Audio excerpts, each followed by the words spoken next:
Waheshimiwa, tukae. Mheshimiwa Dr. Hussein Ali Mwinyi, Rais wa Zanzibar na Mwenyekiti wa Baraza la Mapinduzi, Mheshimiwa Rais mstaafu wa Jamhuri ya Muungano wa Tanzania, kaka yetu Dr. Jakaya Mrisho Kikwete, Mheshimiwa Waziri Mkuu Dr. Mwigulu Lameck Nchemba, pamoja na viongozi wote wa serikali ya Jamhuri ya Muungano wa Tanzania, pamoja na wastaafu mawaziri wakuu. Ninatambua pia ujumbe wote uliokuja na Rais wa Zanzibar kutoka Zanzibar.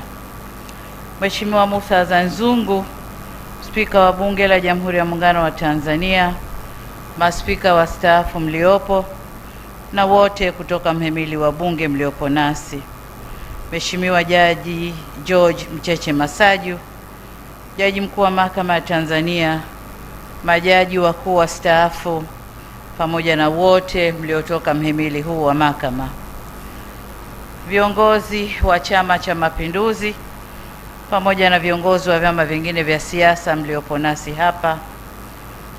Tambua pia uwepo wa mke mdogo wangu Jemina, watoto na familia ya marehemu, pamoja na ndugu jamaa na marafiki mliopo. Waheshimiwa wakuu wa vyombo vya ulinzi na usalama, waheshimiwa viongozi wa dini kiongozwa na baba paroko, wana Millennium ambao mko hapa pamoja nasi, ndugu waombelezaji wenzangu, mabibi na mabwana, tumsifu Yesu Kristo. Bwana Yesu asifiwe. Assalamu alaikum wa rahmatullahi wa barakatuh.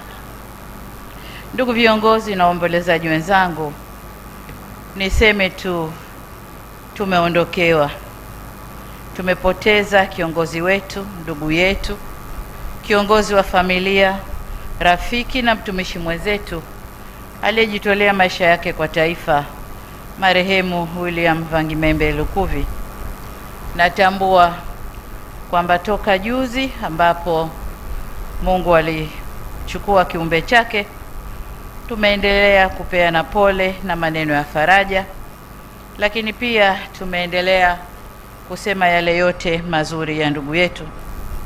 Nami kwa mara nyingine tena nitumie nafasi hii mimi binafsi na kwa niaba ya serikali kutoa salamu za pole kwa ofisi ya Waziri Mkuu, Bunge la Jamhuri ya Muungano wa Tanzania, kwa familia, lakini mdogo wangu Jemina, mke, watoto na familia, pamoja na ndugu wa marehemu, marafiki, wananchi wa jimbo la Isimani na Watanzania wote kwa ujumla.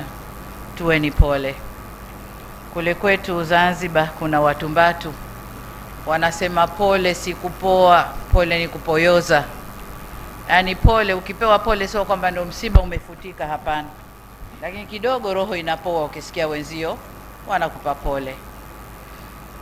Ndugu zangu, msiba huu si wa familia pekee, bali ni wetu sote wa Tanzania. Kwani wengi tulimfahamu, wengine tulibahatika kufanya kazi naye, na muhimu zaidi, wengi waliguswa na mchango wake kwa namna moja au nyingine kupitia uongozi na utumishi wake wa muda mrefu kwa umma na wa kisiasa. Aidha, nitoe shukrani za dhati kwa madaktari na wauguzi wa hospitali ya rufaa ya kanda ya Benjamin Mkapa kule Dodoma, na wote waliohusika katika kumhudumia ndugu yetu huyu katika kipindi chake cha mwisho wa uhai wake, kwa juhudi na kujitolea kwao katika kuhakikisha anapata huduma stahiki. Hata hivyo, maarifa, utaalamu na jitihada zetu sisi binadamu zina ukomo, na Mungu ndiye mwamuzi wa yote, nasi hatuna budi kuyakubali mapenzi ya Mwenyezi Mungu. Nitoe shukrani za dhati pia kwa viongozi wa dini kwa huduma, misa na huduma za kiroho ambazo wameendelea kuzitoa toka ndugu yetu huyu ametutoka hadi hapa tulipo. Na washukuru na ninawapongeza kwa kuendesha misa kwa nidhamu na heshima kubwa kwa marehemu mpendwa wetu, lakini vile vile kwa maneno ya faraja kwetu sisi wafiwa.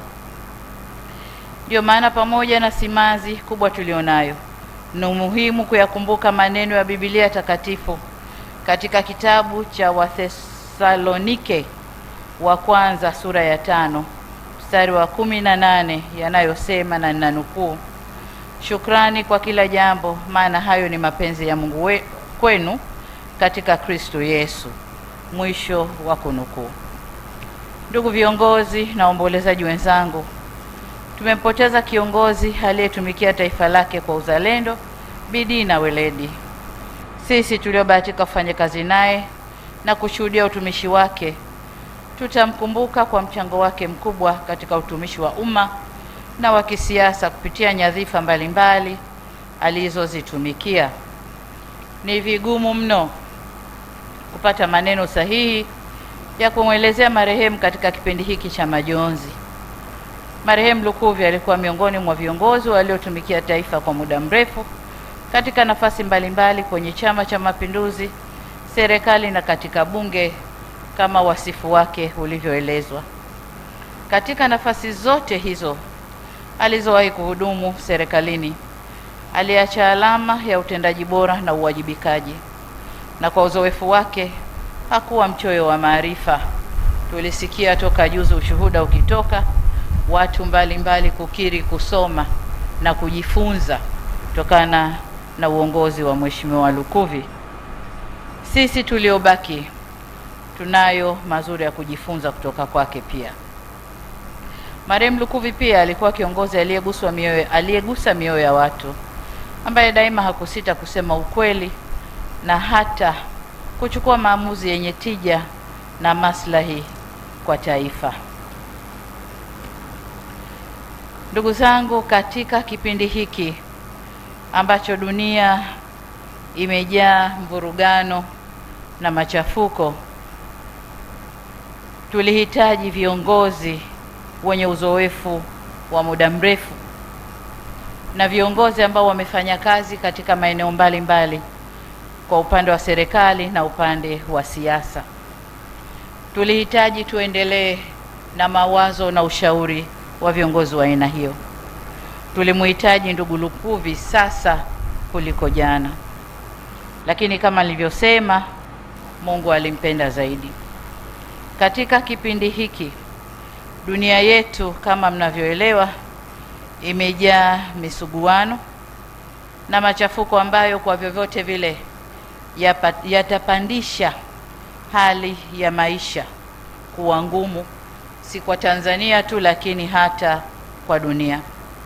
Tumeanza kushuhudia upandaji wa bei za mafuta, na vivyo hivyo tutashuhudia upandaji wa bei za bidhaa, lakini pia kama vita hii inayoendelea itaendelea, basi tunategemea pia kuwa na mdororo wa uchumi duniani, mambo ambayo yanataka umakini katika kufanya maamuzi katika uongozi wa nchi yetu.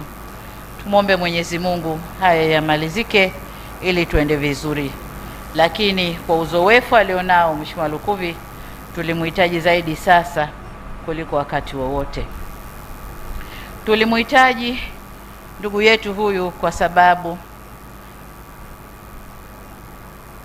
tunamkumbuka kwa moyo wake wa upendo na mahusiano mazuri aliyoyajenga katika jamii, pamoja na utayari wake wa kushirikiana na kushauriana na makundi mbalimbali. Utumishi wake utukumbushe kuwa uongozi ni dhamana, ni wajibu wa utumishi wa umma kwa uaminifu na moyo wa kujitolea. Huu ndio urithi aliotuachia mpendwa wetu marehemu Lukuvi, na kama alivyosema baba paroko kwamba katika utendaji wa serikali nafasi hii lazima izibwe na si mbadala. Mbadala ni pale unaposema huyu aondoke, badili yake akae huyu, lakini kilichotokea hapa ni paukwa pakawa, mmoja ameuka mwingine atakaa katika nafasi hiyo. Kwa tutajitahidi kuweka mtu ambaye ataweza kufuata si kwa ukamilifu, lakini atajitahidi kufuata nyayo zake, na nataka niwahakikishie kwamba hatutamsahau Mayele wetu, tutaendelea kumkumbuka. Kwa mke, watoto na familia ya marehemu, ninafahamu mna maumivu makubwa ya kuondokewa na mpendwa wenu aliyekuwa mhimili mkubwa katika familia. Niseme tu kwamba tuko pamoja nanyi katika kipindi cha majonzi, na tutaendelea kumwombea Mwenyezi Mungu ili awape faraja, rehema na nguvu ya kuyashinda majonzi haya. Ndugu viongozi na waombolezaji wenzangu, napoelekea kuhitimisha salamu zangu hizi fupi, na waomba muungane nami kumshukuru Mwenyezi Mungu kwa maisha ya ndugu yetu hapa duniani na alama njema aliyoiacha.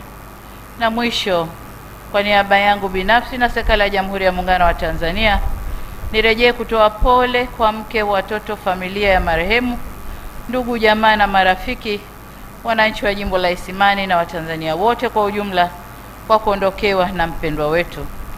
Raha ya milele umpe Bwana, na mwanga wa milele muangazie, apumzike kwa amani. Amina. Na upande mwingine tunasema inna lillahi wa inna ilaihi rajiun. Asanteni sana kwa kunisikiliza.